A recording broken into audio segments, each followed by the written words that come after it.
তরুণ প্রজন্মের প্রতিনিধিদের সঙ্গে চায়ের আড্ডায় মতবিনিময় করেছেন বিএনপি চেয়ারম্যান তারেক রহমানের মেয়ে জাইমা রহমান।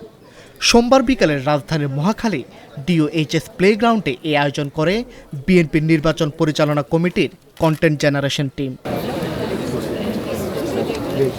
অনুষ্ঠানে জাইমা রহমান অনলাইন দুনিয়ার সাইবার বুলিং নিয়েও নিজের উদ্বেগের কথা জানান। তিনি জানান, সাইবার বুলিং প্রতিরোধে শুধু আইন থাকলে হবে না, কার্যকর প্রয়োগও থাকতে হবে।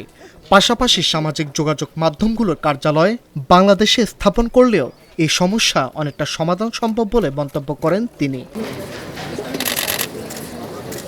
চায়ের আড্ডায় বিভিন্ন টেবিল ঘুরে ঘুরে তরুণদের ভাবনা, সমস্যা ও স্বপ্ন বিষয়ে জানাতে চান তিনি।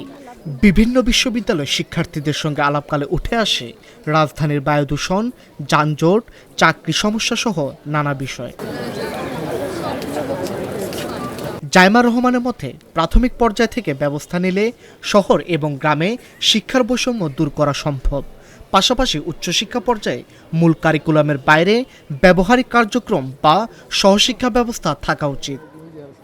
দেশের জন্য তরুণদের কাজ করার আগ্রহকে ইতিবাচকভাবে দেখার কথা জানিয়ে জাইমা রহমান আরও বলেন, সব মানুষেরা যেন দেশ গড়ার কাজে অংশ নিতে পারে সেরকম প্ল্যাটফর্ম দেয়া প্রয়োজন।